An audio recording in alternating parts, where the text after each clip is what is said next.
O maior e mais bem equipado hospital do Litoral Paulista, a Santa Casa de Santos conta com pronto-socorros adulto e infantil e ampla assistência 24 horas em diversas especialidades. O hospital também possui a maior rede de operadoras de plano de saúde credenciadas da região para atendimentos de urgência e emergência. Consulte os convênios credenciados. Santa Casa de Santos, o hospital que une história, pioneirismo e modernidade.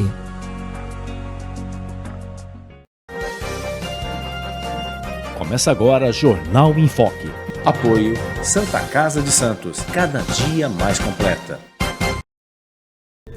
Olá, estamos iniciando mais um Jornal em Foque nessa sexta-feira, chegando aí o final de semana. Você que nos acompanha pelas nossas redes sociais, pelo nosso Facebook, facebook.com/jornalbocnews, nosso canal no YouTube, youtube.com/bocnewstv.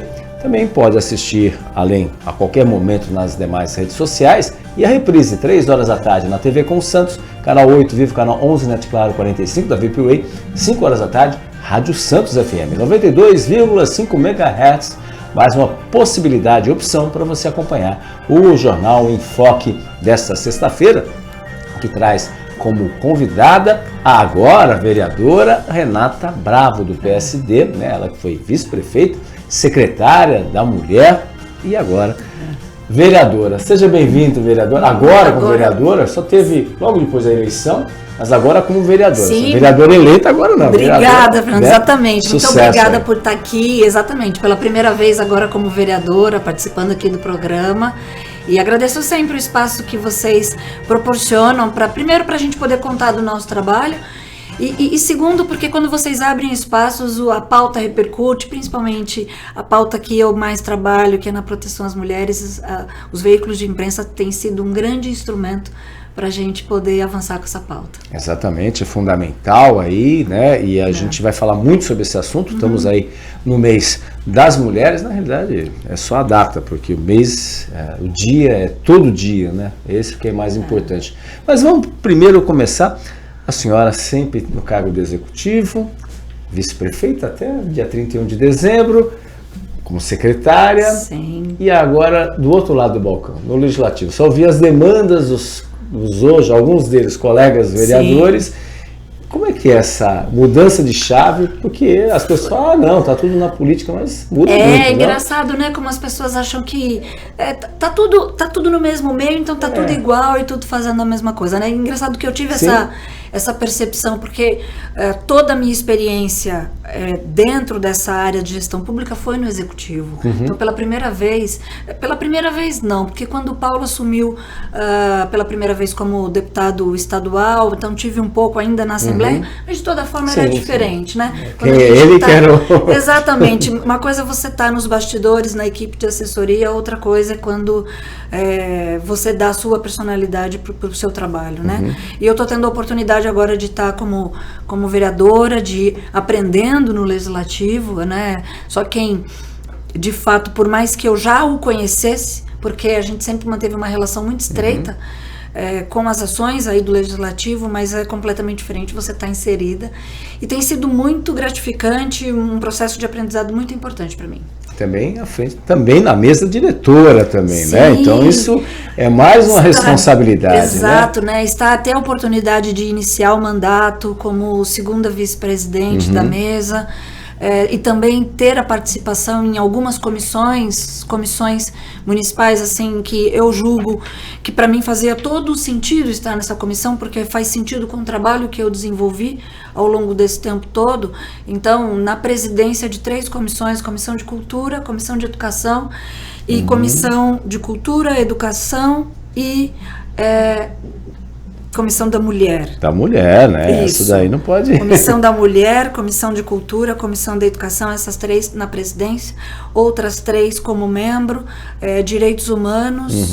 Tem uma relação com a secretaria a qual a senhora também Exatamente, ocupou, né? Criança e adolescente, então tem todo assistência social também, tem que essa questão da assistência social tem muito a ver com a questão de direitos humanos e como membro também da CCJ. Exatamente. Então, respira e vai, porque são muitos desafios, mas tem sido muito não só gratificante para mim, mas na posição que a gente está, a importância do nosso trabalho é o quanto repercute na cidade, né? E é isso que eu tenho focado muito. Esse é sem dúvida um desafio, né? A senhora à frente, em alguns momentos, inclusive prefeita, durante a ausência do prefeito Rogério Santos, reeleita, né? E agora o outro olhar nesse aspecto, né? Assim, só falou dos desafios, a gente pontuar, assim, o que acontece, inclusive algumas pessoas ainda confundem, devem chamá-la ainda de secretária, vice-prefeita, né? Quem sabe muitas vezes o que acontece, é muito comum isso daí também, não? É comum, mas também acho que todos esses cargos que dentro da Câmara que eu estou tendo a oportunidade, mas a gente, enquanto vereadora, também tem um desafio muito grande de constantemente falar para a população qual é o papel do vereador, porque a gente sabe que dentro de um cenário, a grande maioria das pessoas desconhece a potência que é o trabalho do vereador. E a gente viu muito disso nas eleições, no processo eleitoral, né? Quando se publicava pesquisa às vésperas da data da eleição, onde dizia de 40%, 50% dos eleitores não tinham se posicionado ainda com o voto do vereador, fala muito também desse desconhecimento, né? E eu acho que faz parte do nosso papel, acho que eu trago essa responsabilidade até para dizer para as pessoas qual é o real papel do vereador e como as pessoas podem usufruir, que eu acho que é o mais importante do nosso trabalho, né? Convidar as pessoas a acompanhar as sessões da Câmara. Isso é um desafio, né? Eu só acho que chegou agora à Câmara, mas a gente percebe que os vereadores, de forma geral, falam, reclamam, assim, não é que reclamam, gostariam que tivesse uma participação maior da sociedade. Sim. Aparece só em questões pontuais, por exemplo, servidores que aí se mobilizam por causa de reajustes. Na época de algumas manifestações ou de pleitos específicos, né? Mas assim, no dia a dia, antigamente tinham aqueles tradicionais que batiam cartão, né? Aqueles personagens da cidade. Hoje já não tem mais isso. Às vezes as galerias falando para as galerias vazias, isso acontece? A grande maioria, a gente está um mês tendo as sessões, né, dessa legislatura, mas na grande maioria dos dias as galerias vazias. Acho também é um ponto importante que acho que a Câmara também tem que refletir sobre isso. Quando faz a mudança do horário das sessões, tudo que a gente muda tem um ponto positivo e às vezes, né, nem tanto. Mas essa questão da sessão ser às 4 da tarde, claro que por vezes ela perdura até 7, 7:30 da noite, dependendo da discussão, até às 8 da noite. Mas às vezes a grande maioria das pessoas está em horário de trabalho. Por outro lado, tem a facilidade da TV e que quando é transmitido, usado os veículos de comunicação, quem teria que fazer o deslocamento acaba assistindo pelas redes sociais ou pela TV da Câmara, né?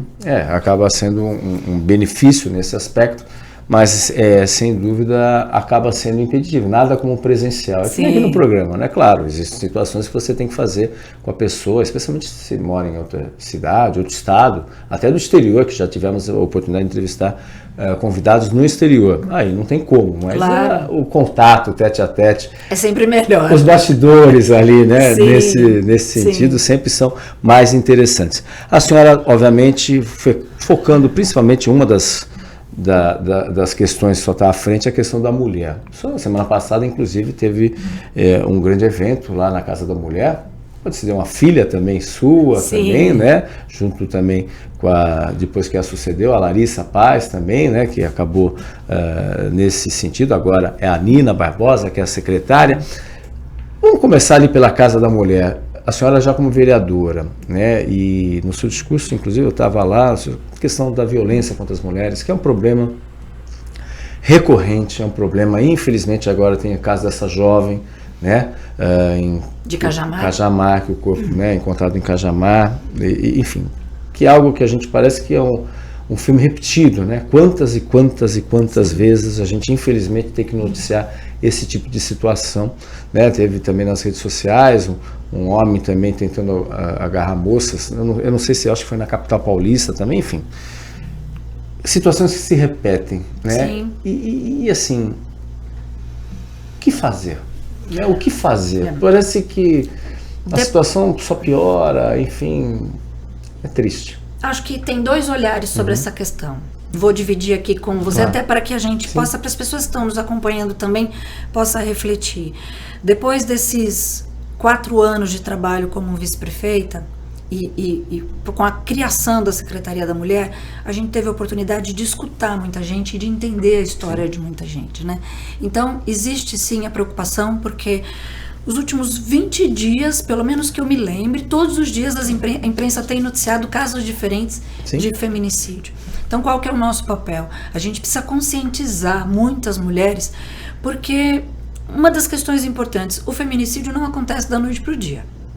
Ele já vem de casos de pequenas agressões, de casos de crescentes agressões, até que se termine, infelizmente, no feminicídio. Então, um dos nossos papéis foi levar informação para essas mulheres, para ela entender que, às vezes, o que ela passa não é normal, porque elas consideram normal. Sim.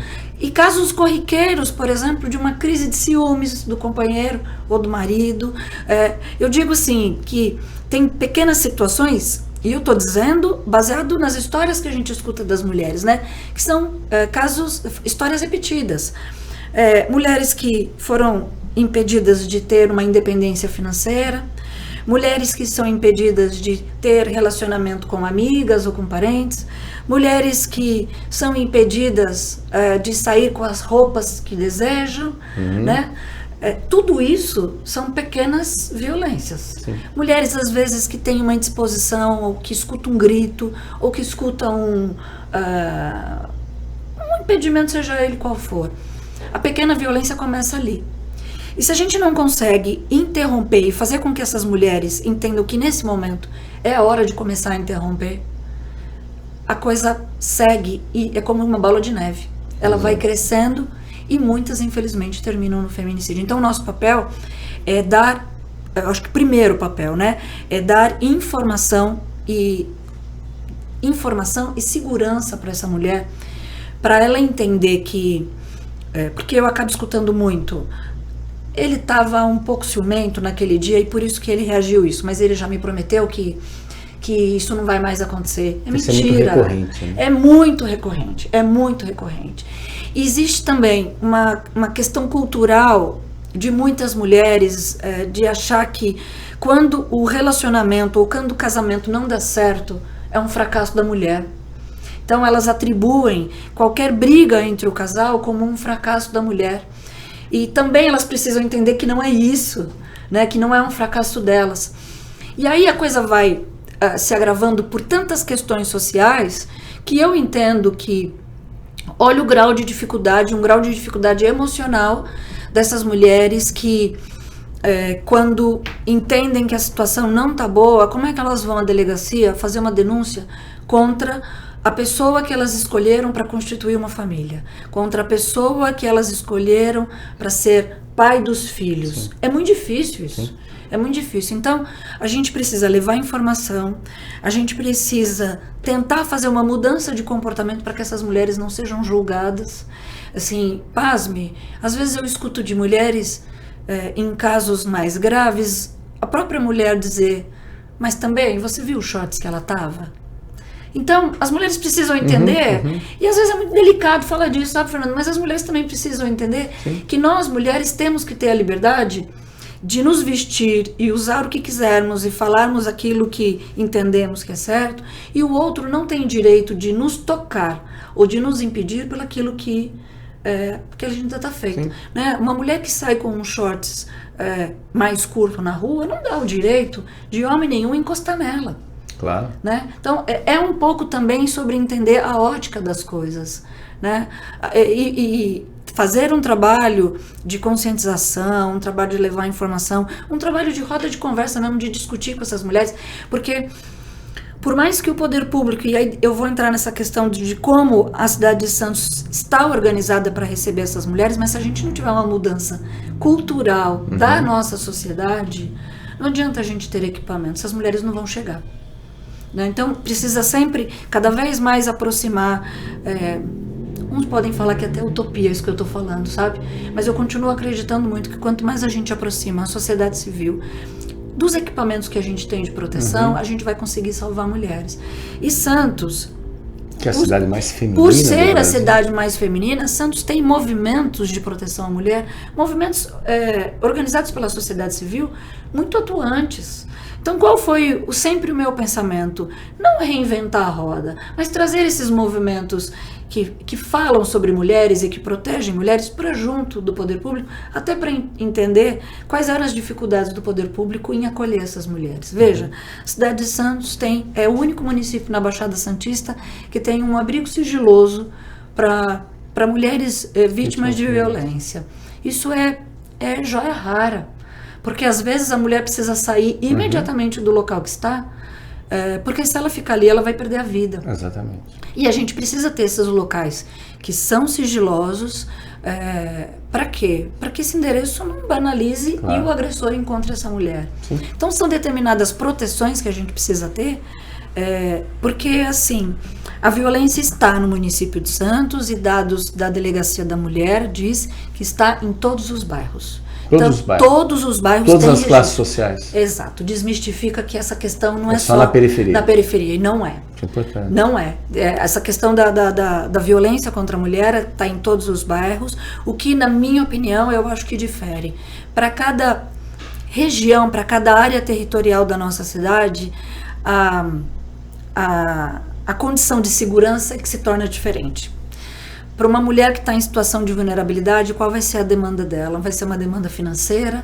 Vai ser uma demanda habitacional? Né? Porque ela foi impedida muitas vezes de trabalhar, né? Até como se fosse algo pensado. Exato. Você vai ficar meio dependente. Mas é pensado mesmo. As características das pessoas é pensado. E tratar como patrimônio, como bem. Você é minha e ponto final. E ponto final. Inclusive, uma das características que a gente fala disso para as mulheres, uma das características desses homens que tem essa característica de agressor é ser um homem extremamente social no meio, sabe? É aquela pessoa que brinca, aquela pessoa que é agradável para todo mundo, e o grau de dificuldade é que quando uma mulher vai fazer uma reclamação para um amigo, para um vizinho, ela também acaba escutando do vizinho do tipo, você tá maluca? Ele é tão legal, ele me ajuda a instalar o chuveiro, ele me ajudou aqui com o portão da minha casa, como é que você tá falando isso dele? Né? Porque é uma característica. Sim. E aí é o grau de dificuldade, porque essa mulher... É um ator, né? Em casa é outro personagem. Por isso que eu acabei, assim, da minha vida, entendo até que me envolvi com essa pauta e entendo que isso aqui vai ser uma missão para o resto da vida, porque existe um grau de dificuldade muito grande, mas existe também uma transformação da sociedade, uma necessidade de transformação da sociedade parar de julgar e começar a entender que uma mulher não vai reclamar de pequenas agressões à toa, né? E é muito constrangedor para essa mulher. Por todos esses motivos assim que eu já citei, é muito constrangedor ela entender que a vida dela fracassou, que aquilo que ela postou não foi o que de fato aconteceu. Então, são muitos os viés sociais que acontecem e que o poder público precisa entender essa flexibilidade de atendimento para que a gente possa chegar mesmo de verdade em todas as mulheres. É um desafio enorme, e até pegando o gancho que a senhora colocou, que muitos homens acabam, a culpa é da mulher, né? Que é o termo que infelizmente é usado, e aí eu acrescento, gostaria de saber, devem ter casos, obviamente, quando a família tem uma criança especial com algum transtorno. Piora. Pior. É isso que eu gostaria de saber, porque aí a violência amplia ainda mais nesse sentido. Na verdade, me perdoe. Não, que é isso. Na verdade, essas mulheres, elas acabam passando por uma violência antes mesmo da agressão. Porque muitas delas, quando estão na gestação e recebem o diagnóstico de que o bebê que elas estão esperando tem algum diagnóstico ou será uma pessoa com deficiência, muitos companheiros já abandonam. Já é a primeira agressão que ela sofre, porque ela já sabe que ela vai ter que se virar sozinha. Né? E a gente sabe... Isso é muito comum, não, vereador? Muito, muito comum. Nos casos e relatos, até pela sua experiência. Sim, na verdade, mães atípicas passam por esse cenário. Mulheres com diagnóstico de endometriose passam por esse cenário. Que mulheres, não podem engravidar muitas vezes. Porque não pode engravidar muitas vezes, e não é nem isso, são mulheres que o diagnóstico da endometriose é um diagnóstico muito demorado para se concluir. Sim. E por muitas vezes são mulheres que têm dores fortes, cólicas fortes, e muitas vezes o marido deseja, por exemplo, ter uma relação sexual com ela e ela não tem condição. Sim. E isso acaba fazendo que o casamento... E às vezes até indo para violência. E às vezes estupro, que muitas vezes... Exato. Né, exato. Que também é crime. Que também é crime. Que às vezes passa despercebido, infelizmente, né? Numa relação no casal, por exemplo. Sim. Mas, sim, porque é um assunto muito delicado. Extremamente delicado, né? E por isso que sempre é desafiador, porque como fazer essas mulheres entender que isso é uma violência, né? E que elas não podem permitir se passar por isso, mas elas precisam de apoio. Elas precisam de alguém que faça aquele papel de dizer, eu estou segurando tua mão e eu vou junto com você, porque eu preciso te dar segurança. Para mim sempre foi muito claro que as mulheres precisam de segurança para romper o ciclo de violência. E para cada uma, essa segurança, ela vem num formato diferente. Cada caso é um caso. Vereadora, a gente vai para um rápido intervalo comercial, você vai beber uma aguinha também. A gente volta no segundo bloco aqui do Jornal em Foque. Estamos apresentando o Jornal em Foque.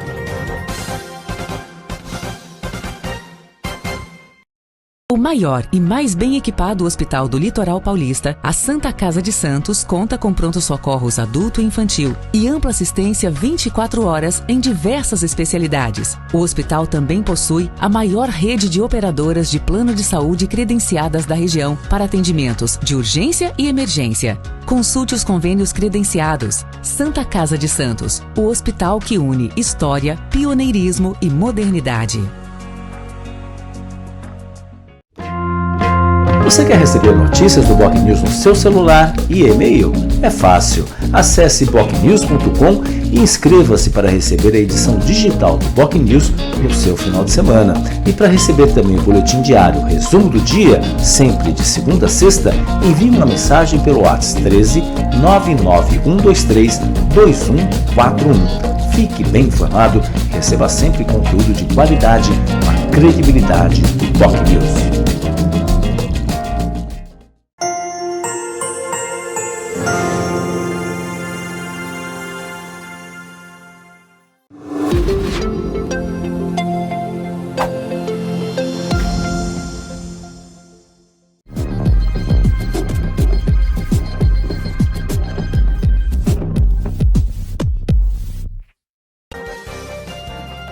Voltamos a apresentar Jornal em Foque.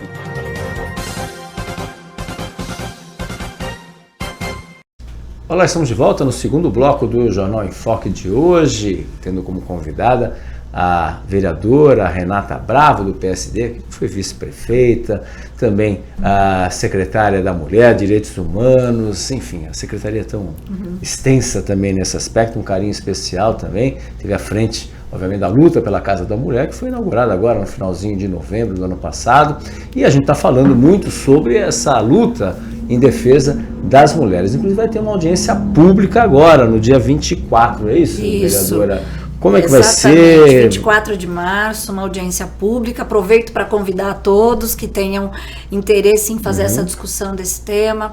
Estamos procurando, vamos convidar todas as instituições que fazem parte dessa rede de apoio. Aliás, no meio do ano passado, nós criamos um grupo técnico de trabalho, porque se a gente faz a discussão da violência e se a gente, enquanto representantes do poder público, precisa agir, a gente precisa fazer essa discussão junto com as outras instituições que também fazem esse papel e fazem parte dessa rede. Então, o ano passado, começo do segundo semestre do ano passado, a gente criou um grupo técnico de trabalho envolvendo Câmara, envolvendo secretarias municipais, envolvendo o Fórum daqui de Santos, Ministério Público, Defensoria Pública, envolvendo a OAB, envolvendo todos esses entes, envolvendo a Polícia Civil, Polícia Militar. Inclusive tem uma vara específica, né, que foi Exatamente. criada, né? Uma vara específica para te falar bem a verdade, o grupo foi criado pela conquista da vara, porque a vara especializada já era um pleito do município há 15 anos. Né? Porque se dizia sempre a justificativa, claro que a gente entende que quando o Tribunal de Justiça determina e entende a fazer uma vara especializada, ele precisa de números de casos que aquele município justifiquem, né? E o tribunal nunca enxergava esses números. Por quê? Porque a gente tem um grande número de casos subnotificados.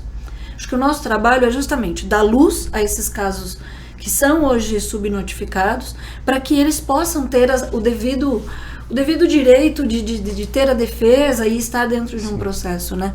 E foi nessa junção de esforços, junto com a doutora Renata Guzmão, que hoje é diretora do Fórum de Santos, junto com o doutor Rafael Meireles, presidente da UAB, né, e o prefeito na época, o Rogério se uniu a esses três fontes para que a gente fosse ao Tribunal de Justiça e apresentasse os números que a gente conhece. E dessa conversa, nós tivemos essa conversa em fevereiro de 2024 e no meio do ano a gente conseguiu esse convencimento para que essa vara especializada acontecesse em Santos, né? Mas é importante deixar registrado que isso já era um pleito do município há quase 15 anos. Eu levei para a doutora Renata Guzmão, quando a gente começou, eu levei acho que 6 ofícios da Prefeitura de Santos, de tempos em tempos, porque os prefeitos fazem o ofício solicitando, sim, claro, né? Mas, e aí a criação da vara com um juiz nomeado fez com que a gente criasse esse grupo de trabalho. E esse grupo de trabalho hoje funciona, claro, por um decreto do prefeito instituído, e temos o grupo do WhatsApp. Por quê? Porque casos vão chegando diariamente. E ter esses contatos e ter essa rede de relacionamento faz com que essa mulher possa ser melhor atendida. E aí a gente também entendeu que nós não estamos falando das mulheres, nós estamos falando também das meninas.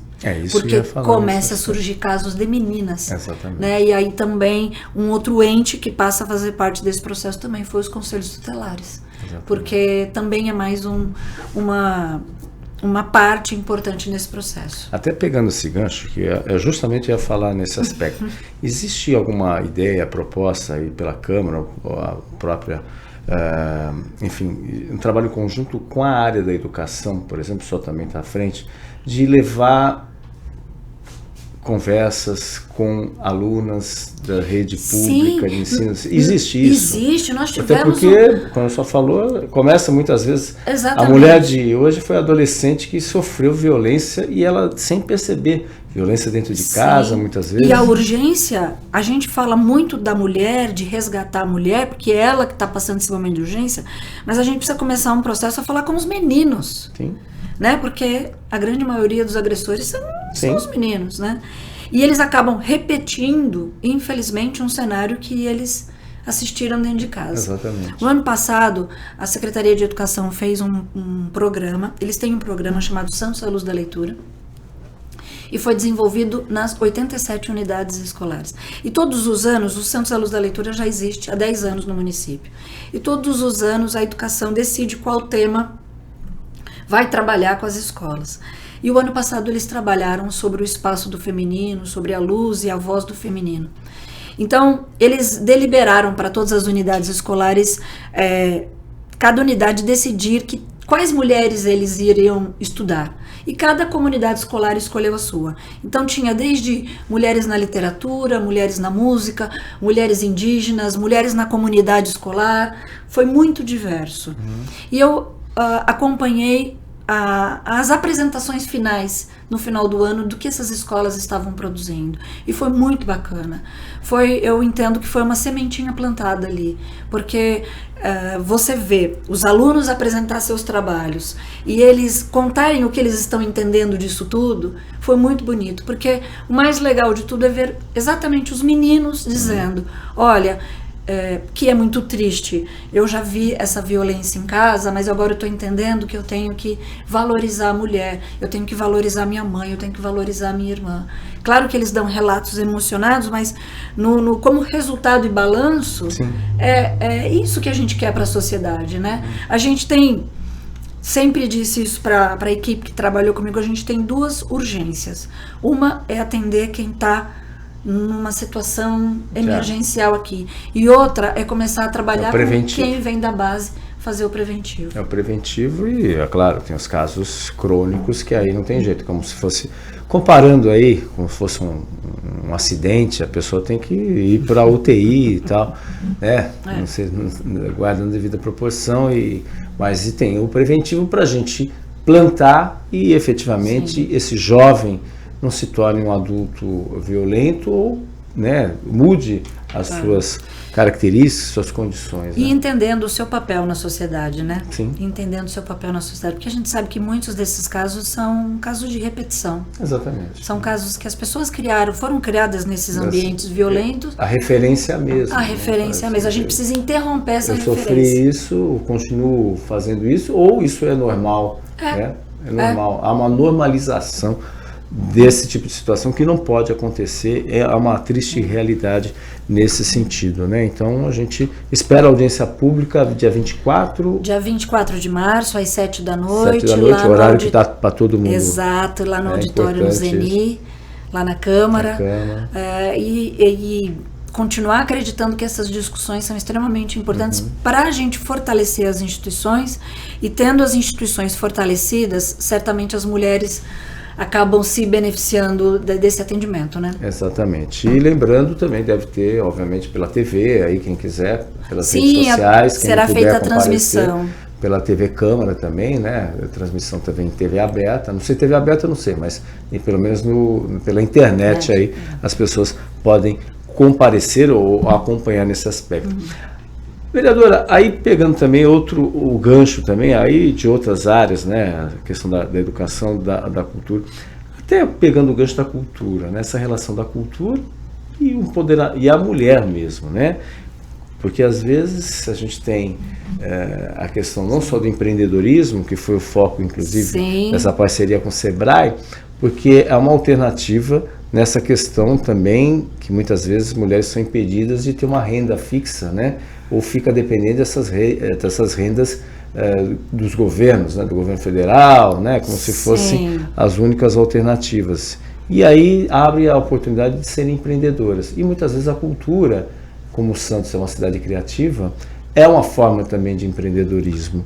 De que maneira a senhora, a Câmara, pode, junto obviamente com o Executivo, alinhavar ainda mais essa relação, se é que já existe algum trabalho nesse aspecto, já foi inaugurada também a cozinha industrial também, que não deixa de ser também do segmento criativo, né? Sabe que são todas assim, conforme a gente vai passando, né, vai vendo as histórias, como as coisas começaram, é muito gratificante, inclusive. Quando a gente começou como vice-prefeita, antes mesmo da criação de secretaria, eu me lembro que eu propus uma reunião com todas as secretarias do governo para que elas inserissem a pauta da mulher em todos. Porque se eu preciso ter uma rede de proteção, eu preciso que todo mundo esteja falando a mesma língua. Mas é transversal, e hoje, né? Porque é uma pauta transversal, né? E precisa ser uma pauta de governo. Sim. Precisa ser uma pauta de governo, né? É muito bom que a gente tenha a secretaria, foi maravilhoso, acho que a criação, acho que o Rogério foi muito certeiro quando faz essa possibilidade da criação, mas ela precisa ser uma pauta de governo, e não só a questão da mulher, como todas as pautas de violações de direitos. Né? Se a gente quer uma mudança de sociedade, a gente precisa entender que todos estejam entendendo qual é o movimento. Porque quando a gente fala de inclusão de pessoas, o enredo é o mesmo. A gente precisa incluir verdadeiramente em todas as áreas. Né? E aí, voltando para a questão da cultura, é muito bacana, e hoje eu já vejo movimentos naturais acontecendo na cidade de eventos, festivais, encontros de mulheres. Né? Então, artistas promovendo um festival e que... Chiquinha Gonzaga, Chiquinha Gonzaga é um deles, exatamente. E que você vê a importância de se contratar mulheres para realizar todo o festival, né? Então não são só as mulheres artistas, mas são as mulheres profissionais, seja na fotografia, seja na produção, seja na montagem, na área que for, né? É estimular. E aí, Fernando, me permita, assim, porque ao longo a gente vai escutando também a gente escuta também, com todo respeito, muita bobagem, né? Ah, sim.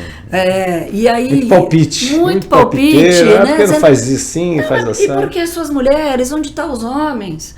Primeiro é importante dizer que a gente luta por uma sociedade que homens e mulheres têm os mesmos espaços, ponto. Ninguém aqui está estimulando competição a nada. Só que a gente precisa reconhecer, e a gente sabe, que o espaço dado aos homens é um e o espaço dado às mulheres é outro. Então, quando a gente incentiva iniciativas como essa, é justamente para mostrar que as mulheres são tão potentes quanto os homens, nem mais nem menos, sabe? Então, discutir essa questão, para mim é muito curioso ter que falar isso, porque uma vez eu participei de uma entrevista e a pessoa diz, mas por que você não fala dos homens, só fala das mulheres? Não, eu falo dos homens também. Claro. Acho que a política social tem que atender a todos, né? Só que se você for olhar números, hoje quem mais precisa de atenção são as mulheres. A hora que esse número estiver equiparado, a gente passa a falar também, né?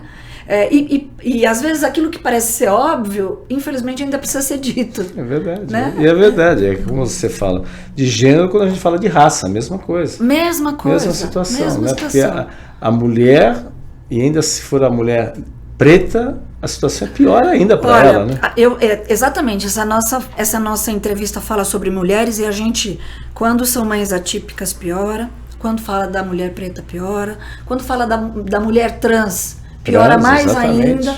Né? Então, existe dentro de um trabalho, olha porque ele é desafiador, porque a gente precisa fortalecer um trabalho. E quando a gente começa a entrar nos eixos desse trabalho, a gente sabe que o trabalho, inclusive, de mudança da sociedade é muito pior. Né? Quando a gente teve o privilégio de criar a Coordenadoria da Diversidade e nomear a Tayane, que é uma mulher trans, para assumir a Coordenadoria de Políticas Públicas, Tayane acrescentou muito no governo, porque é o olhar, ok, eu falo das mulheres trans, mas quando eu falo com uma mulher trans, dando o seu relato de vida, a política cresce.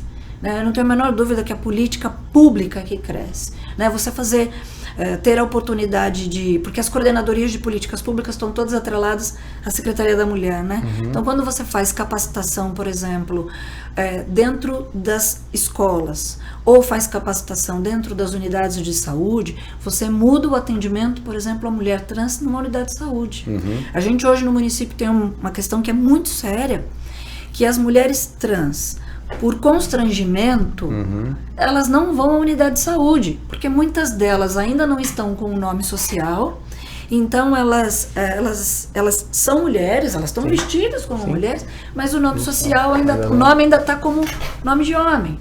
Então, quando a Tayane faz capacitação para as recepções das unidades de saúde, para ter esse entendimento, é justamente para que essas mulheres se sintam pertencentes e com a possibilidade de usar o serviço público. E eu estou falando disso por quê? Porque a gente já teve casos de mulheres que evadiram dos atendimentos de rotina, começaram a se automedicar em função de um constrangimento, e essa mulher surge aonde? Na UTI, na emergência. Já no estado. Já no estado que por vezes a gente não consegue salvar a vida delas. Né?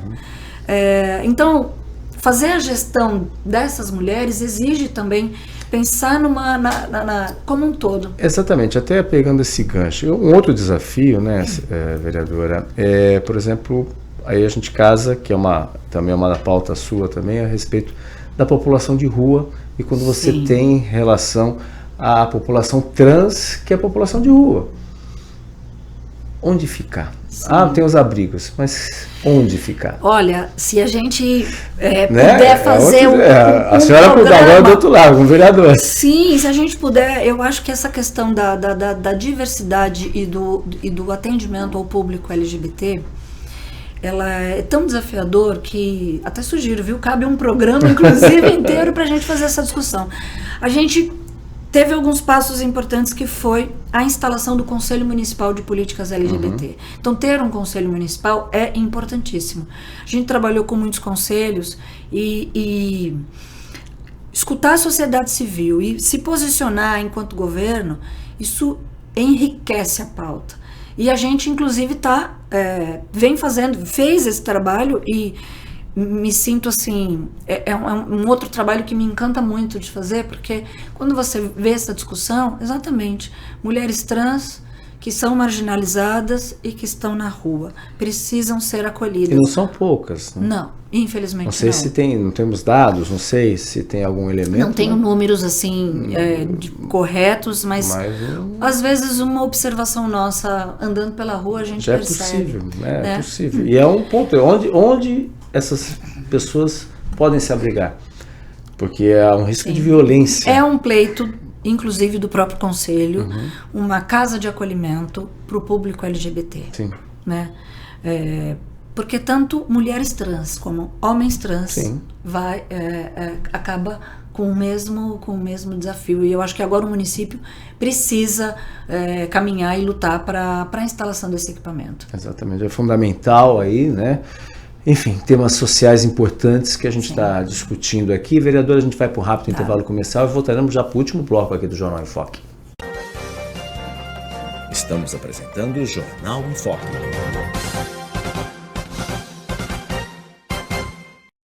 O maior e mais bem equipado hospital do Litoral Paulista, a Santa Casa de Santos, conta com pronto-socorros adulto e infantil e ampla assistência 24 horas em diversas especialidades. O hospital também possui a maior rede de operadoras de plano de saúde credenciadas da região para atendimentos de urgência e emergência. Consulte os convênios credenciados. Santa Casa de Santos, o hospital que une história, pioneirismo e modernidade. Você quer receber notícias do Boc News no seu celular e e-mail? É fácil. Acesse bocnews.com e inscreva-se para receber a edição digital do Boc News no seu final de semana. E para receber também o boletim diário, resumo do dia, sempre de segunda a sexta, envie uma mensagem pelo WhatsApp 13 99123 2141. Fique bem informado e receba sempre conteúdo de qualidade com a credibilidade do Boc News.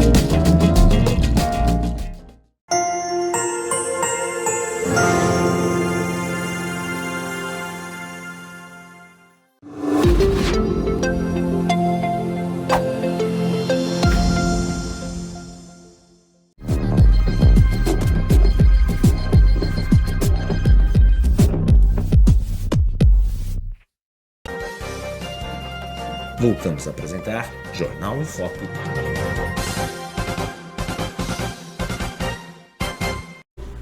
Olá, estamos de volta no último bloco do Jornal em Foque de hoje, trazendo como convidada a vereadora Renata Bravo, do PSD. Ela que foi vice-prefeita também, foi secretária da Mulher, Diversidade, Direitos Humanos, enfim, muito trabalho aí nesse sentido. Vereadora, a senhora também tem outras pautas aí também, obviamente o foco principal da mulher, mas tem outras questões aí que são prementes na cidade. A gente voltando à questão da assistência social e população de rua, que é um tema que foi muito batido na época da campanha eleitoral, né? A senhora participou diretamente aí nesse sentido aí como vice-prefeita, e não existe uma fórmula mágica. Não. A senhora está do outro lado agora na Câmara. E esse é um assunto que recorrentemente seus pares, vários deles, batem nessa tecla aí também nesse sentido. O que fazer? Quais são os caminhos? O que pode melhorar? Né? A senhora agora do outro lado também. O que pode melhorar especificamente nessa pauta aí da população em situação de rua? Né, e que a gente vê, né, um trabalho, parece fazer castelo de areia, né? Você vai e você tem os impeditivos. O que fazer? É possível unir Ministério Público junto com o Poder Público, se é que isso já existe, com a Câmara, para criar assim, ó, em Santos vai ser assim, é dessa maneira? É possível? Sim, é possível, e eu acho que a cidade caminha para isso, porque estrutura temos, equipamentos temos, que eu acho que talvez seja o grande desafio dos municípios, ter essa estrutura, porque a gente sabe o quanto isso custa, né? E quem faz a gestão do município precisa, por mais desejo que tenha das coisas, precisa lidar com um orçamento. Isso é uma relação muito... Dinheiro é finito, né? Não existe. Exato. Mas eu acho que agora a gente vem num momento muito importante para a cidade. Primeiro, a cidade de Santos é estruturada, tem uma relação com a Câmara muito boa, e a gente sabe que essa relação vai frutificar, e principalmente naquilo que depender de legislações para que o município avance, acho que a Câmara está muito disposta, né? Na sessão de terça-feira foi muito falado essa questão e o quanto projetos de leis passaram na Câmara, se tornaram polêmicos, foi falado isso na terça, que de repente estava na hora da gente repensar alguns projetos que foram muito polemizados, mas que precisa, porque as pessoas precisam de ajuda, e as pessoas precisam de ajuda hoje, não é daqui a algum tempo, né? O Housing First, o projeto que foi na primeira... Exato. Foi muito criticado, talvez a forma como ocorreu. Sim. E simplesmente caiu no esquecimento. Exato. Está lá ainda, né? Está lá na Câmara Exato. ainda para a segunda votação. A gente percebe, o que é Housing First? É a primeira moradia. É um projeto que foi criado, inclusive, pelo governo Bolsonaro, né? Não é um modelo internacional, não é nenhuma novidade. Sim. Foi adequado, desculpe, mas só para... Mas é isso mesmo. E a gente percebe que, justamente, há uma posição ideológica num assunto que não tem que ser ideológico. Não dá para ter ideologia nessa... Aliás, a ideologia que a gente tem que ter nesse momento é a ideologia de cuidar das pessoas. A ideologia do cuidado e de salvar pessoas. Porque as pessoas que estão em situação de rua são, primeiro, pessoas que perderam um vínculo familiar. Segundo, pessoas que têm dependência química. E é claro que isso já foi muito falado, existe também, no meio dessas pessoas que realizam atos infracionais. Sim. Cada caso é um caso. Cada caso é um caso, a gente tem que deixar isso muito bem separado. E aí eu aproveito essa sua pergunta até para dizer que no evento em que tivemos a presença do governador Tarcísio e do presidente Lula, que estavam ali falando do túnel, mas os dois aproveitaram e falaram das questões sociais da cidade de Santos. Né? E também se comprometeram a unir forças para começar a diminuir essa desigualdade social, que naturalmente, quando se diminui essa desigualdade social, acaba repercutindo também nas pessoas que estão em situação de rua. Então, vamos novamente, mais uma vez, unir forças entre os poderes, e é para isso que eu acho que esse cenário acaba dando uma aula de maturidade política como há muito tempo não tínhamos, né? Como não enxergávamos. E aí, falo isso com muita tranquilidade, porque não é para ir para lado A ou para lado B, mas a gente precisa. Se a gente de fato quer combater uma dificuldade social, o município, seja ele Santos ou qualquer outro município, ele não consegue se ele não tiver ajuda do governo do estado, do governo federal. Sim, sem dúvida. Né? Então, acho que a gente precisa também ter essa proximidade para discutir, e na sessão de terça na Câmara foi falado disso, da gente retomar algumas questões, porque vai ser importantíssima a participação da Câmara, porque muitas vezes a coisa precisa acontecer sob a proteção de uma lei. Claro. E a lei vai acontecer onde? Na Câmara. E esse projeto que está em segunda discussão, mas está esquecido lá, né? Só acha que tem chance aí de voltar à pauta aí nesse aspecto, mesmo com essa Câmara, mais, digamos assim, o aumento, por exemplo, de vereadores do PL, por exemplo, que fazem oposição, claro, ao governo? O presidente da Comissão de Assistência Social é o vereador Sérgio Santana. Sim. Que já está também organizando uma audiência pública para que isso seja discutido. Falo porque sou membro também da Comissão de Assistência.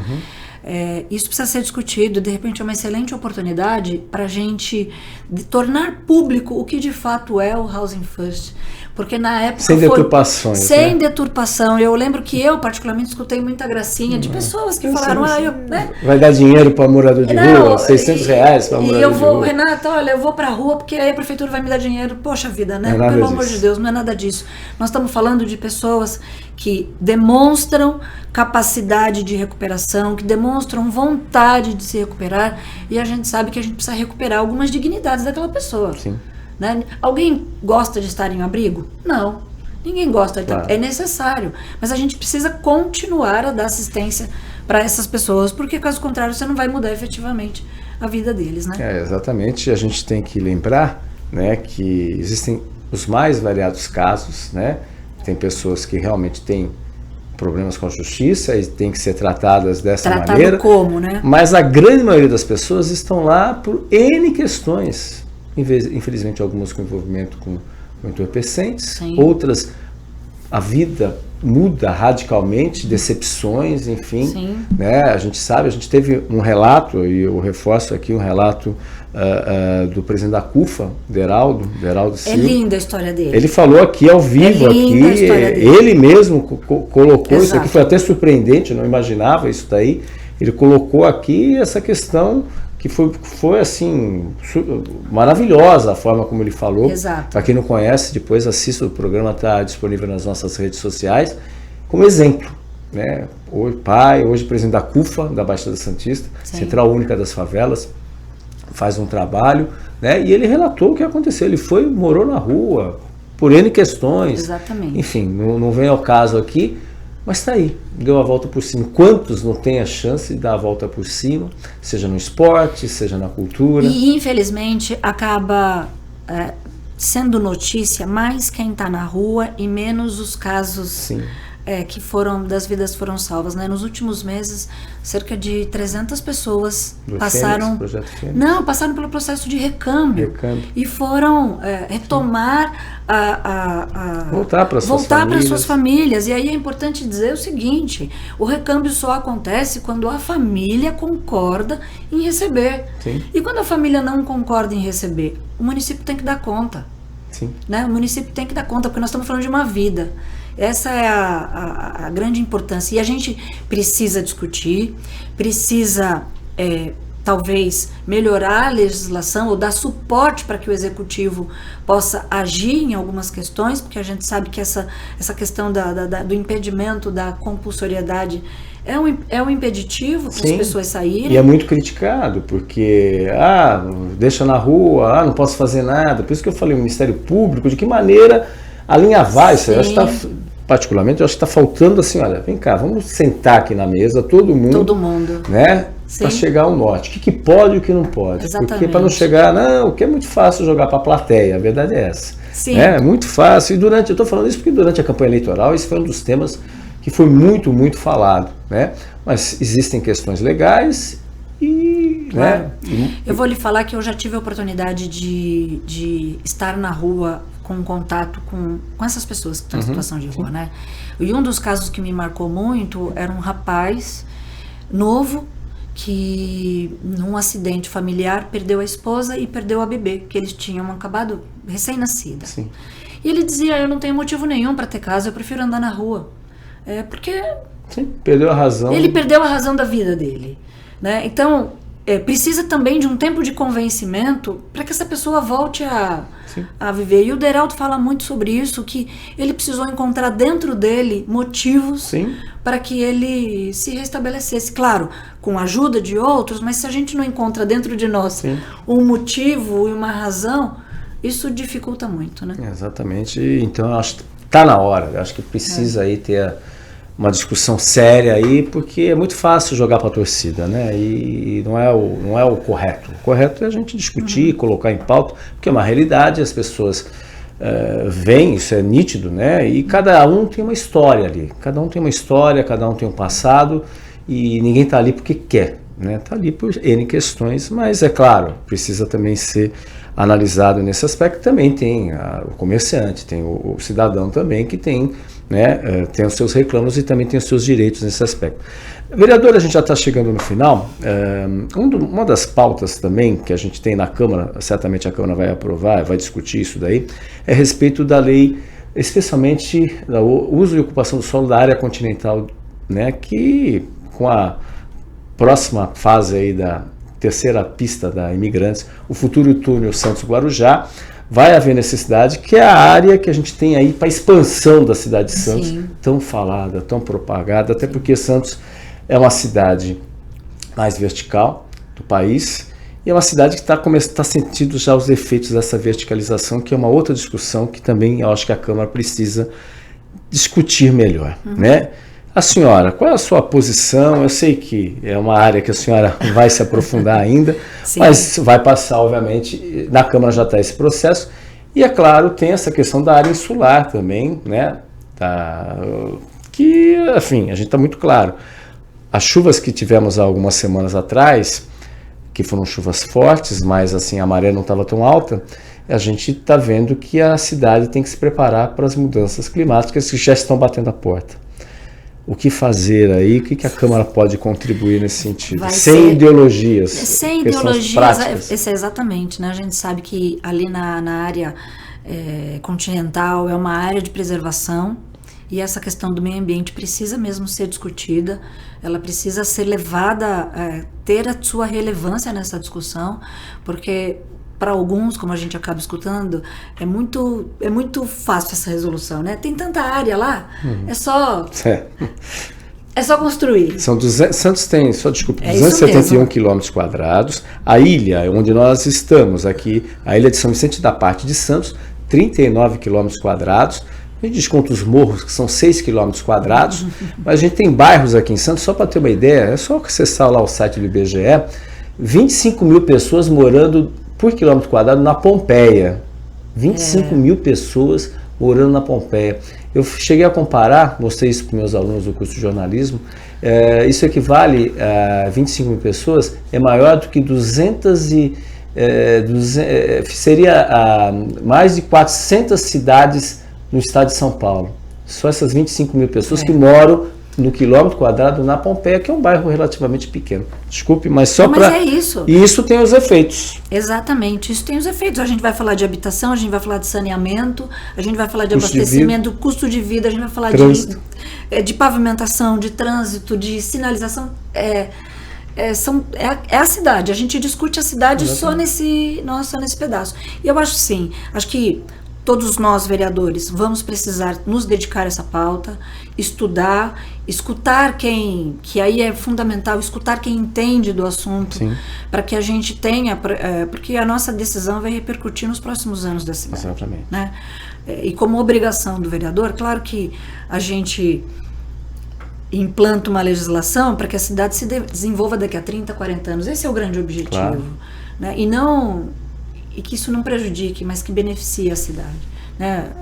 Entrar na área ali da área continental vai ser uma discussão importante, vai ser uma discussão necessária, porque a cidade vai avançar, túnel, aeroporto, terceira pista da Imigrantes. A cidade vai desembocar justamente nessa área, né? Que é para Guarujá e na área continental. Sim. O próprio prefeito falou que já tem gente lá já com pedido, já de posto de gasolina, enfim. É uma área que vai passar por um processo de impacto enorme nesse aspecto e tem que ser muito bem pensado. Porque eu digo que a gente tem que ter muita responsabilidade. Exatamente, para fazer a decisão. A pressão vai ser grande, porque a gente sabe que os interesses, muitas vezes econômicos, se sobrepõem. E a gente tem que ter cuidado, que ali é o que resta, é o futuro, né, da expansão da cidade. E eu vou até além, né? Aí a gente entra na questão das alterações climáticas. A gente teve entrevistando o professor Ronaldo Cristofoletti, que participou aqui conosco, uma verdadeira aula, junto com o professor André Pardal. Os dois estiveram na Antártica agora em janeiro, e não agora, mas há 2 anos eles relataram que existem relatos lá na Antártica que num dia de verão na Antártica, mas chegou a temperatura de pelo menos 20 graus. Ele falou 23 graus, eu não tinha certeza, 20 graus. Tem imagens de pesquisadores de bermuda e camiseta na Antártica. Isso é um desastre, né? É um desastre. E o que ele falou? Santos está e vai ser muito afetada. A Ponta da Praia é uma área que preocupa muito. Isso ele falou aqui no programa. Aquela transformação da Ponta da Praia vai ser, ele falou, daqui a 10, 15 anos. Por quê? Isso que é mais preocupante. Os pesquisadores mundiais calculavam que o aumento da temperatura chegaria a 1,5 graus até 2033. Antecipamos em 9 anos. O pior cenário, o cenário de aumento de temperatura de 1,5. Já antecipamos em 9 anos, a perspectiva que era já mais, digamos assim, mais pessimista. Um cenário preocupante. E nós, como uma cidade litorânea, se estamos numa ilha, vamos sentir cada vez mais esses impactos.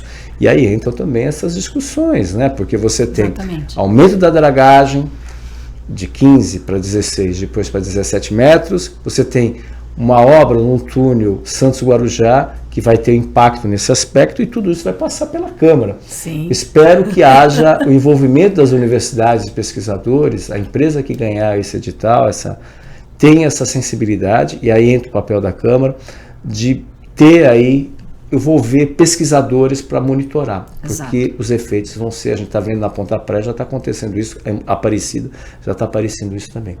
Exato. Enfim. Sim, você fez um resumão de como será os nossos próximos 4 anos Exatamente. na Câmara, mas muito importante, muito bem pontuado, porque de fato estará nas nossas mãos para poder fazer a decisão da cidade, né? Exatamente, esse é o grande desafio, porque não é hoje, foi para ontem, é para ontem isso daí. Exatamente. E os impactos estão surgindo. Vereadora, muito obrigado pela sua presença. Eu que obrigado agradeço, mesmo, né? eu que agradeço Seja essa sempre bem-vinda. oportunidade, e falamos de assuntos tão importantes aqui para a nossa cidade, que tenho a certeza que pautas que se desdobraram aqui levaria mais outros programas, Sim. viu?